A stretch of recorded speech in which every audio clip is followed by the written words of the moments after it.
So good morning, everyone, and welcome back to the second part of our Digit course.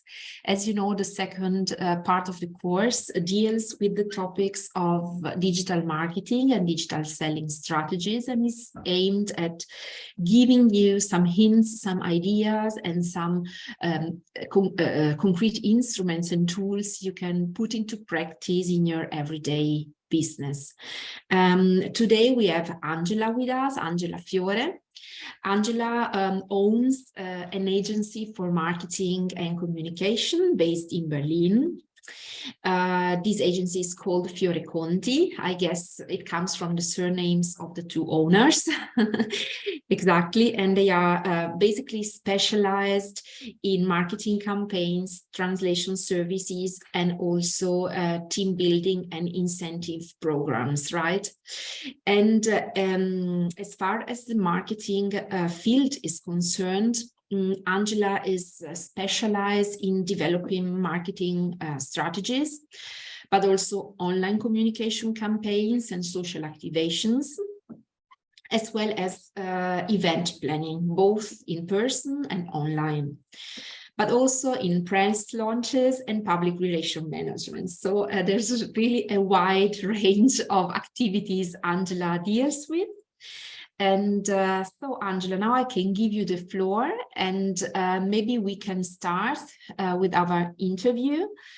The first question would be about the use of artificial intelligence and machine learning, how these tools are affecting digital marketing nowadays. Okay, so in the past decade, we have witnessed an exponential growth of artificial intelligence technology in various industries. And digital marketing, of course, is no exception. AI is now playing a crucial role in digital marketing, and its impact is set to continue in 2023 and beyond, of course. Artificial intelligence is revolutionizing digital marketing by automating various tasks and providing valuable insights that were not available to marketers before. In this context, we can say that personalization is definitely one of the most significant ways that AI is transforming digital marketing, because it is providing a more personalized experience for customers.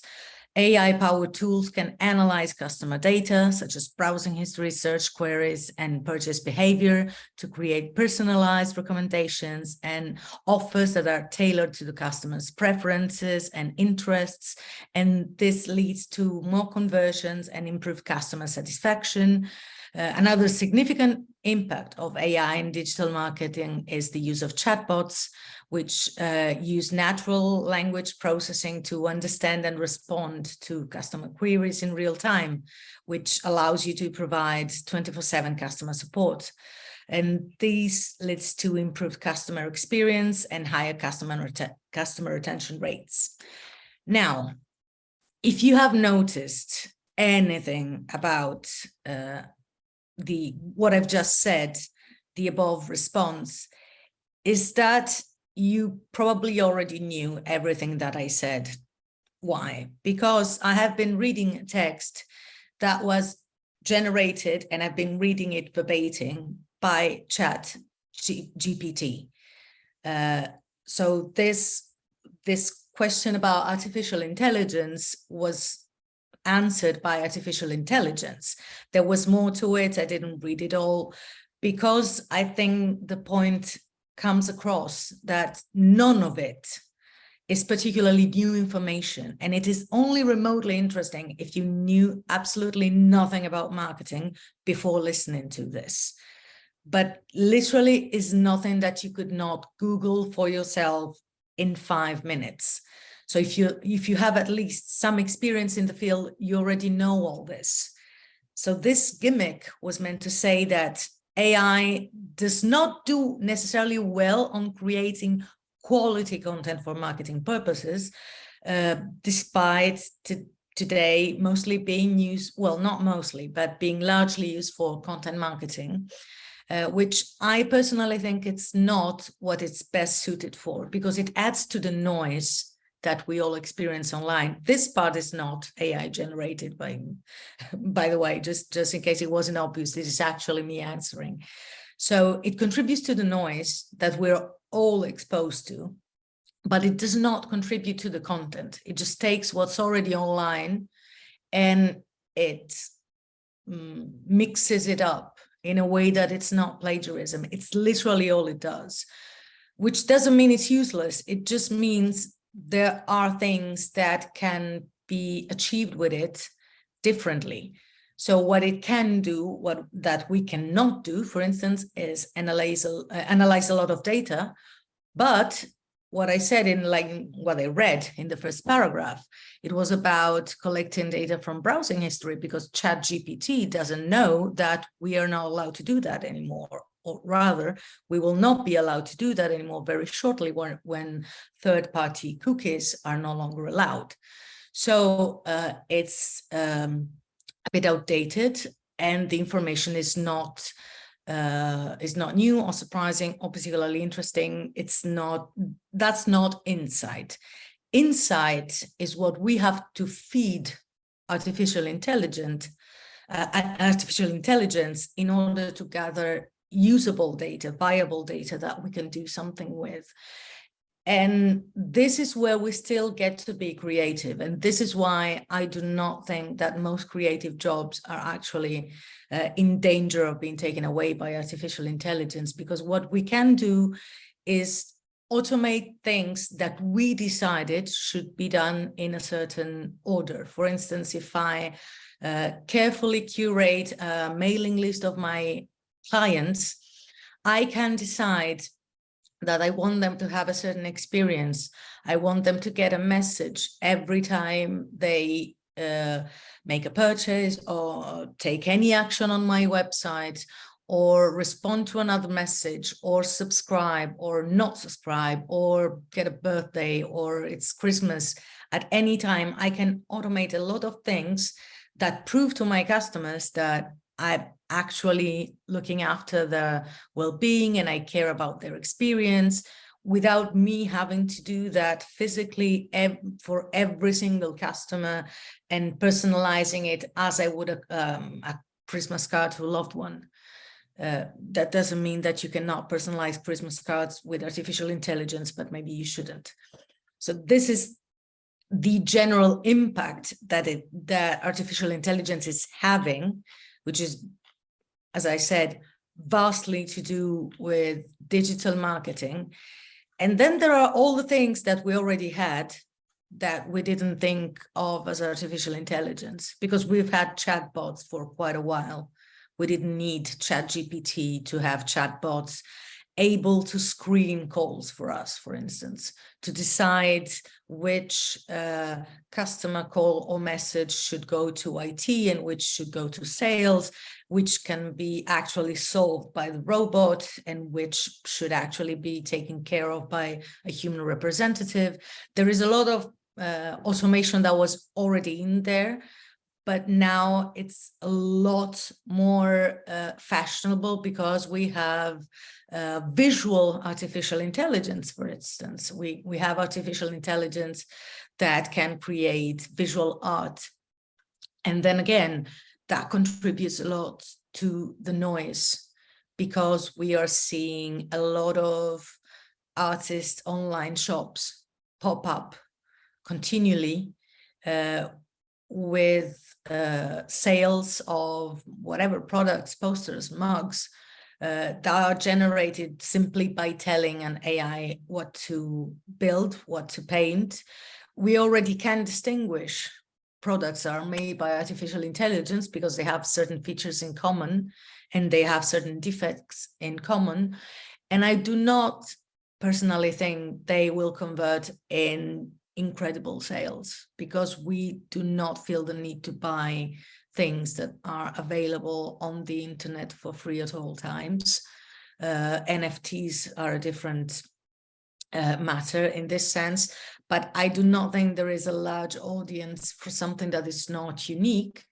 I do think that is an opportunity for creators and marketers and brands and artists that have something absolutely unique to say to stand out, because artificial intelligence can only chew and reproduce what we give it. It can learn very quickly, but still it can only learn languages based off of English, for instance. If you feed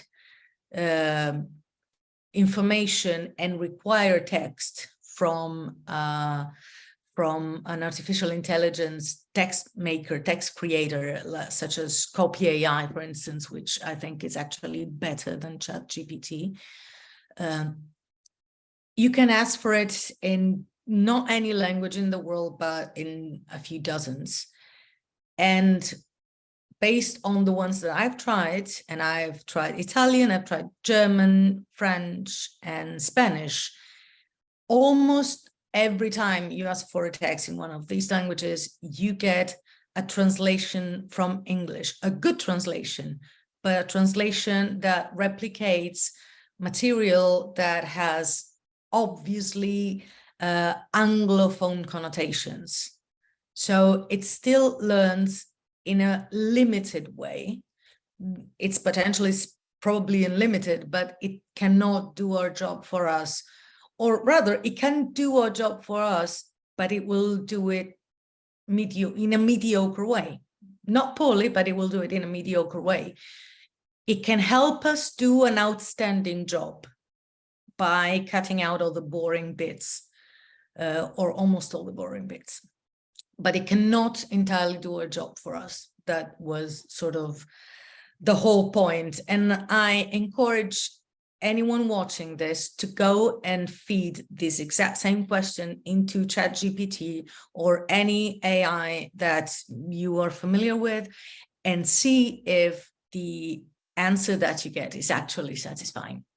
Oh, that was a very, very interesting insight. Thanks a lot, Angela. And well, it has indeed to do with the content creation and the relationship artificial intelligence can have, which impact it can have indeed. And since we are talking mostly to SMEs in the agri-food sector, we know it is important because of the origin, the products these companies are dealing with, that there is this even sensorial experience. So what is, in your opinion, the impact of virtual and augmented reality, especially maybe for this sector or in general for digital marketing? Okay, so augmented reality and virtual reality can be extremely interesting and fun to use.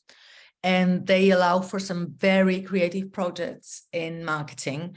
There are, again, not necessarily limitations, but I always urge my clients to look for what is best for them rather than look for what is fancy at the moment. It reminds me a bit of the 90s when suddenly everyone got a video camera. That domestic use of video cameras was not particularly popular, and suddenly everyone was zooming in and out because that was the fancy new thing, and you got all these home videos with completely useless zooms in and out because it was new, it was fancy, and we weren't able to do that before, and so we all wanted to do that. Augmented reality and virtual reality are a bit like that. For instance, I think virtual reality can do wonders for certain specific niches, such as tourism, for instance, or furniture, anything that has a strongly visual component. Does it really help when it's about gastronomy, when it's about food?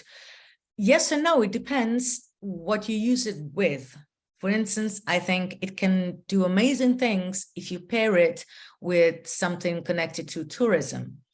So I know of a project that used virtual reality for a territorial marketing project. And it was about promoting tourism in a particular region.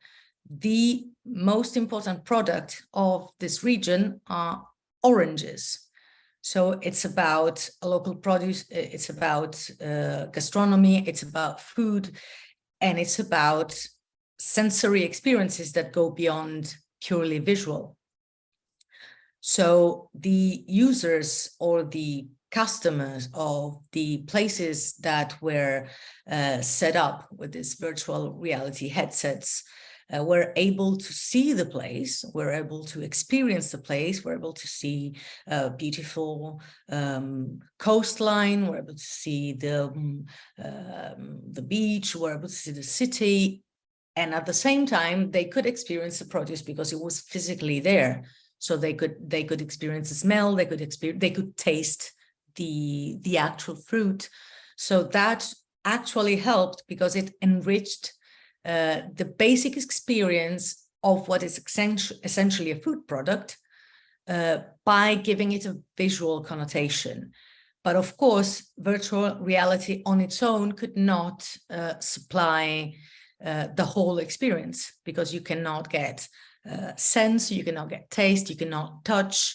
So it's a partial success in that sense, in complemented by a multi-level approach. It was a resounding success, because you get a different experience that you might have at any other time, unless you go to visit that place.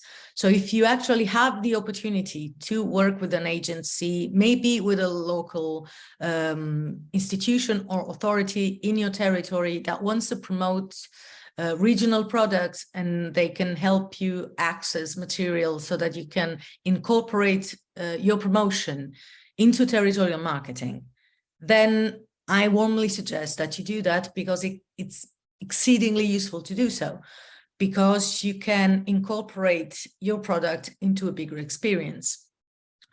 Augmented reality is a bit along the same lines, not exactly the same, because it allows users to interact with what they have physically present with at the moment, and use a device, usually a handheld device, to acquire information. That can be extremely useful if you, for instance, have users visiting your plant. That happens sometimes in farming communities, or if you or in wineries. Cheesemakers and producers sometimes have visitors come to them so that they can not only purchase the products but actually experience how they're made. That is a fantastic opportunity to use augmented reality, because if you have a handheld device that can take you through the journey of what that product has been through, for instance, you can enrich the analog experience of being in the presence of a product with the digital experience of Googling it, of learning about its history. So you can always shift the point of view that your consumers, your customers get to enjoy. Of course, in my opinion, you should always know where your focus is pointing at. So if the main feature that you want to enhance is sensory, such as taste or scent or touch, you should always make sure that the customer gets that experience and everything else complements it. If you can also have a multi-focus approach. Of course, if you have a multi-channel campaign, for instance, you might have radio, TV, well, no one has TV anymore, but video, YouTube ads, whatever you're using. If you're working with an influencer, if you're working with a creator, they can be the channel through which you get customers curious about your product. But you should always know that your main focus is on one or two features of your product, and the technologies you use should serve it. So virtual reality is a very expensive technology still. It will not be like this forever, but it's still quite expensive. So it is only worth it, in my opinion, especially if we're talking about the food industry, if it's complementing something in a way that makes it part of a bigger experience, then it's absolutely worth it, and you will get advantages from it, you will get benefits from it. The same goes for augmented reality, which is not as expensive, because you can implement it on a mobile phone, you know, on a smartphone. You don't need a headset. But then again, it's not as pervasive. But still, if you have something somewhere beautiful that you want your clients to visit, then them being able to do that virtually when they're not physically there is definitely a plus. Once again, like the Zoom in the 90s, it shouldn't be something you want to achieve at all costs, because that might mean you're losing focus on what the main feature of your product is. Yeah, definitely. Thanks a lot. Thanks a lot for your insight, even concerning a virtual and augmented reality. And well, these two approaches have something to do even with the so-called creation of micro moments and on-demand experiences for the clients. Do you have maybe concerning these two topics an example or some suggestions you could give us? Or okay, so yeah, sorry. Yeah, micro moments are actually one of the most fascinating things that we have defined in marketing in recent years. Micro moments actually were, it's a concept that was defined by Google in 2015, if I'm not wrong. And they are basically the effect that our freedom on the internet can have, that our freedom on the internet can have on our purchasing habits. So basically, what's a micro moment?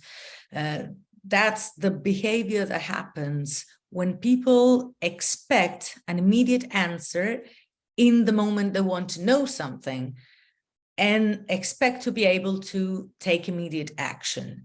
So if I'm watching a show, a movie, and I see something that is interesting, I see a product that is fascinating, or if I'm scrolling on Instagram or TikTok and I see one of those videos that go in the category of Amazon finds, or I see something, an implement for the house, for the home, that makes it incredibly easy to do something, I want to be able to Google that. I want to be able to get information on that specific object at that moment, because on a whim, I decided that that's relevant to me at that moment. And I want to be able to buy it instantly, because that's a very satisfying situation. Now, we might have different opinions on how healthy that is, because we're basically talking about impulse purchases, and we all know that sometimes we live to regret those. Sometimes we don't. Sometimes we're actually very happy about them. But that is a micro moment. And what does it mean for us? What does it mean for us as marketers? What does it mean for brands and companies that need to sell their product? It doesn't mean that you have to try and force it, because you cannot. You have absolutely no idea what will happen in the moment, when in a specific moment, on a random day of a random user that you have no contact with. You cannot force that, but you can make it easy. So that means that you have to do a lot of work on, first of all, on outstanding SEO. It has to be outstanding. So you have to be up there on the first page of any search engine. And by any search engine, we mean Google, because everyone means Google right now, at least. You have to be right there, not because otherwise you will not sell anything. You will still sell to consumers that maybe do a lot of research and want to get to a product that's exactly like yours. But you will not take advantage of micro moments.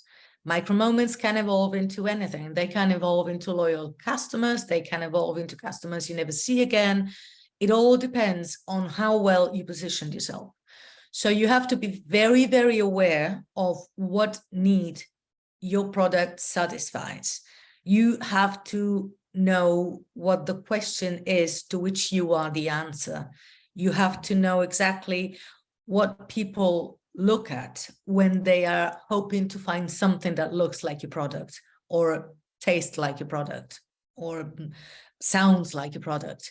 So you have to be up there, and your SEO has to be immaculate, and everything has to be made incredibly easy. Again, we might jump to conclusions about what that says about us as a society, but it has to be easy, because micro moments are just that. They are micro moments. Maybe I'm on a train, maybe I've decided that I'm in love with this specific item and I want to be able to buy it right now. If I get off the train and head on to my office, I will probably forget about it. Maybe I will remember about it in a week, maybe not.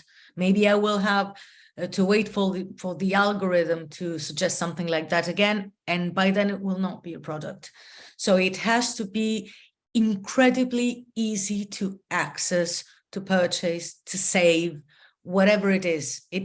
All the options for this have to be visible, easy to access, and absolutely obvious.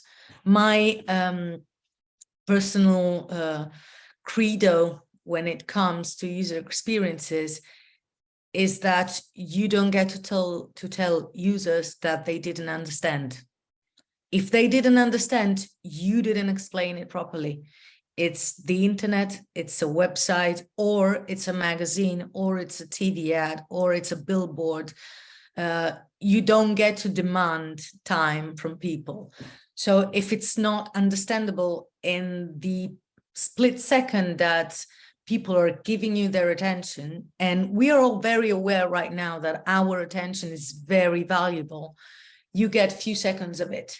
If your message is not clear, it's not because they didn't understand, it's because you didn't explain it clearly. If your website is hard to access, of course, if it's one customer, maybe they have a technical problem, maybe they have an issue, maybe they have a slow connection. If it's a number of customers, you have to address it because it's your website that's not doing what it's supposed to be doing.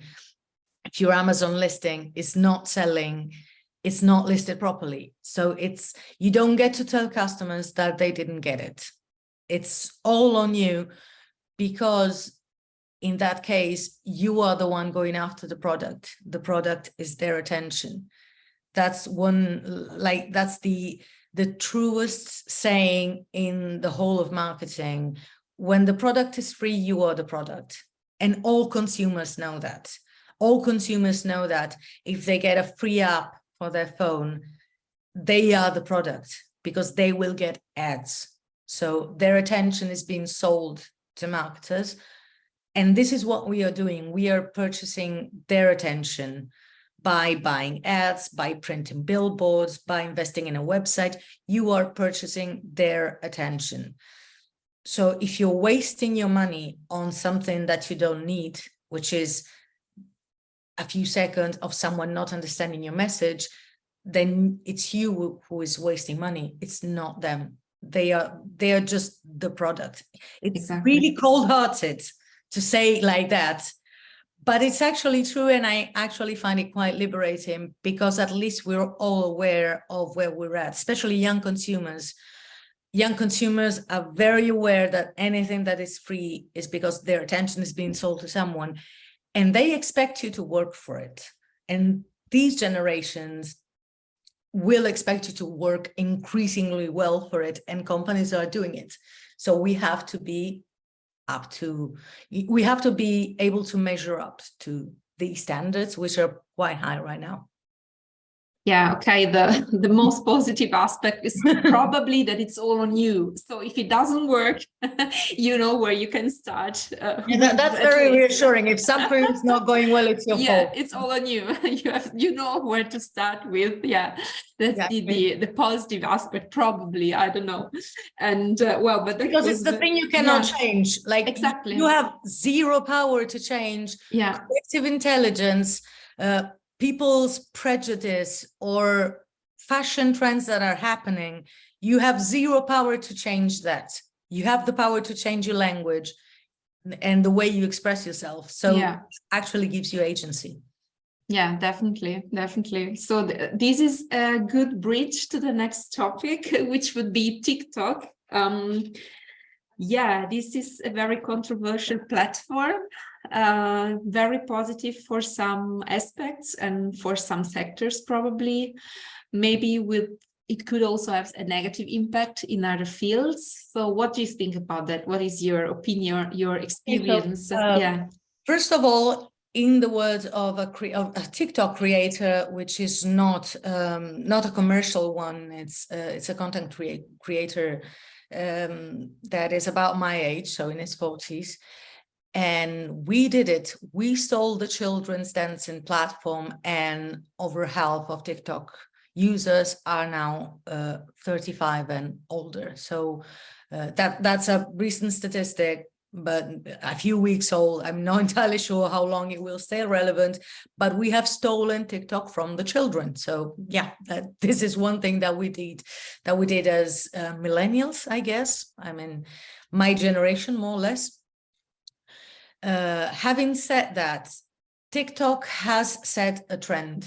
So short form videos are not just about TikTok right now, but they're almost always also about Instagram and YouTube, because most successful TikTok creators have cross-platform sharing of their content. What it means is that it has changed profoundly the way that we consume content. We have, as a society, invented doom scrolling, which means we scroll endlessly through short form videos because we expect to find something inspiring or satisfying, and we consume it. We consume a lot of it, way more than we can, way more than we would be able to assess correctly. Like if any regular consumer of Instagram Reels, TikTok, or Facebook Reels, I don't know if there is such a thing of consumers of Facebook Reels, but maybe occasionally. I think if any of us should assess how many hours we spend doing that, we would almost always be wrong. And our esteem will almost always be conservative and inferior to reality, because we really do consume a lot of that. And those algorithms, this is something that artificial intelligence does scarily well, actually, because of hashtags and because of categorization. It gets an algorithm such as that of TikTok or Instagram very little time to get us to know us exceptionally well, to know what our interests are, what our fears, our problems, our addictions, our hobbies are, because we tend to consume more of that, because we tend to save that kind of content. So this has changed how we consume content, and short form video is a format that we can no longer afford to ignore, which doesn't mean we should do it anyway, even if we do it badly. Just like any other form of content, we cannot ignore it. Does not mean it is compulsory to make it if we're not ready. Because especially TikTok, but lately also other streaming platforms, for instance, such as Twitch, are extremely useful in leveraging the power of communities. So creators that are humans with a face, with a voice, with a personality, that stand for a set of values, can be incredibly successful in gathering a community, in activating that community, in leveraging the power of that community. That's why we see so many influencers making sponsored posts and not losing any credibility when they do it well. If they do it badly, or if they fail to live up to the values that they propagate, that's where you get people getting cancelled. But if they do it properly, if they stand by their values and the brands they work with are consistent, that usually is a recipe for quite a lot of success. Now, what happens if a brand wants to be on TikTok or on Instagram? That's a good idea, but you should not expect that format to turn into a miracle the second you do it, because TikTok does do well on personalities, which doesn't mean famous people. That means literally a human personality. So if you happen to be the owner of a small company, but you also have a flair for showmanship or a talent, or are really, really passionate about your product, or are really, really great at explaining people how to use it, and are really knowledgeable about your field, which is not just about selling, but explaining to people how it works. For instance, if you are a wine producer, you of course might want to tell people about your products, your wine, how it's made, and why it's the best in the market. But also you might want to tell consumers, for instance, how to pair wine with food. Even if you mention wines that you're not selling, that might really, really help. What happens though, if you are the owner of a company, or the face of, well, if you're shy, you're not going to be the face of a brand. But what happens if you have a company, you want to advertise it on TikTok, and you're shy, or you're not very charismatic, and you're aware of it because everyone told you, or because you just know, or you just dislike being the center of attention, you don't like speaking in front of a camera, you don't feel confident in your appearance or your voice, you don't have time, or you just plain hate to be in front of a camera, what happens then? It doesn't mean you cannot do it, but it does mean you have to find a different way to do it, because if you do it yourself and you do it badly, you will be miserable. You will do it one time, maybe 1 week, and then never do it again because you don't want to do it, because you don't enjoy it, and it will not help you. So there are a series of things you can do about it, which is you can work with influencers who do that for a living and do it well, and you can nurture your relationships with them and use their communities, and then just not create your own. You can still have your own channels, your own Instagram and TikTok channels, but then maybe just give them over and relaunch promotion that goes on the influencers channels. Or you can have someone else be the face of your brand. That has perks, because if you find someone that's really good, of course, that will help you build a community, but it also has costs, of course, because you have to pay for that kind of content.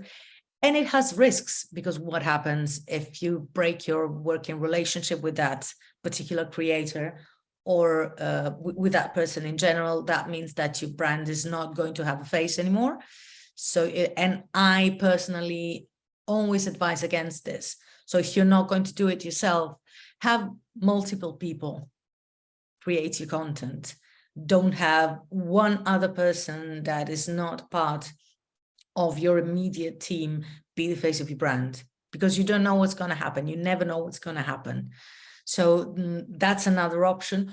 Or you can commission different content, and there is plenty of room for it, which maybe will not be as exciting to users as what you can have as in the form of one person telling a story or explaining how to use a product, but it will still be interesting, which is documentary style content. This is particularly useful for actually gastronomy brands, because recipes work exceedingly well even if there isn't a person explaining them. Of course, they work best if there is a person explaining them, and if that person is charismatic in a way. There is no end of amazing food creators that specialize in that, and that make their personality part of the narrative, but it doesn't have to be like that. So if you have an outstanding product and you want to make a TikTok channel or an Instagram channel with reels explaining how to use the product and make it visually appealing, then you have your work cut out for you, because that's actually one of the best things you can. I mean, the foodie network has become one of the biggest things on the internet, and we cannot get enough of it. So if you decide to focus on one particular type of content, it might be recipes, it might be tutorials, it might be the story of your product, it might be a mix of these kinds of content. As long as you have it done professionally, which doesn't necessarily mean hiring a crew, we can all do it with the phone, but we have to do it professionally, because telling a story is not about having a fantastic lens or the best lighting. Of course, you should not do it with poor lighting, but let's be honest, that's not a big investment. Good lighting for food is not a major investment. You can, if you want to, if you can afford, you can spend thousands of euros on that, but you don't need to. You can absolutely do it inside your company, within your team, but the storytelling is not about that. The storytelling is about making it a journey that people want to see, and making it a visual experience that that makes the user want to enhance the experience by trying the product and make them interested specifically in that product. I think specifically for gastronomy brands, TikTok and Instagram and YouTube are right now possibly the best social media channels available. Right.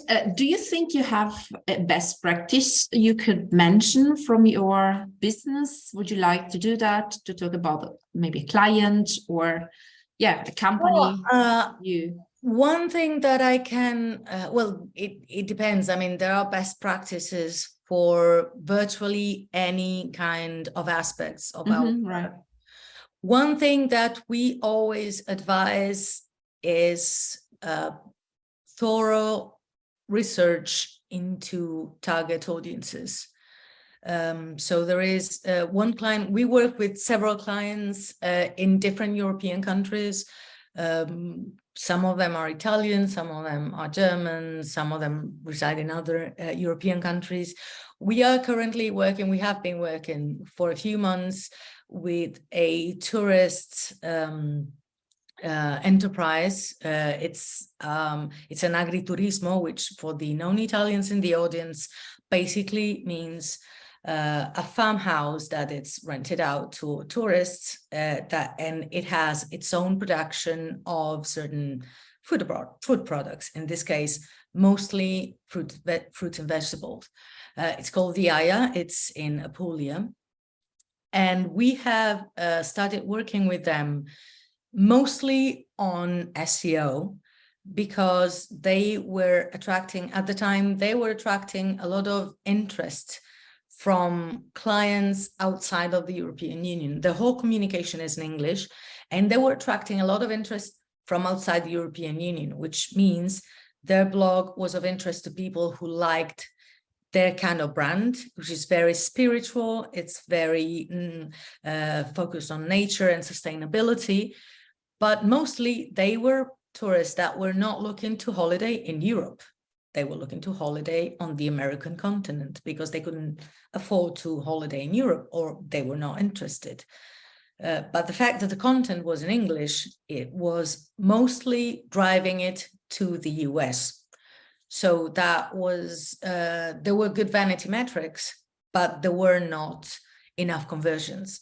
So what we did was restructure their blog, keeping the best of it, so keeping the focus on authenticity and on the fact that it's a very personal brand.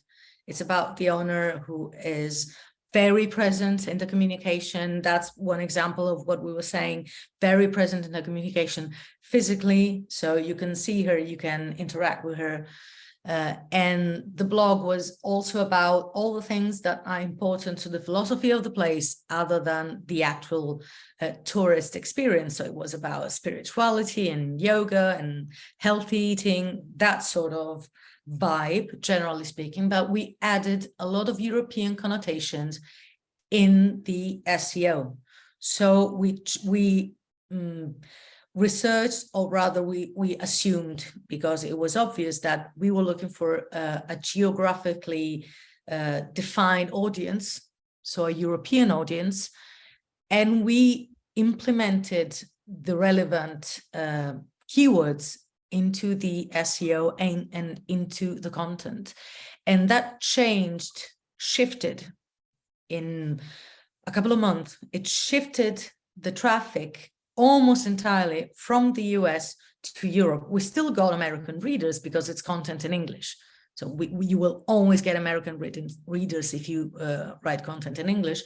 But we started getting more traffic from the countries that we were actually interested in, which are Germany, Sweden, Denmark, the Netherlands, Italy, including Italy, despite the content not being in Italian. But we started getting the kind of traffic that we wanted. And that was all due to basically two things that we did as we started working together with the AIA, which were, first of all, reading the data. That's where artificial intelligence comes in.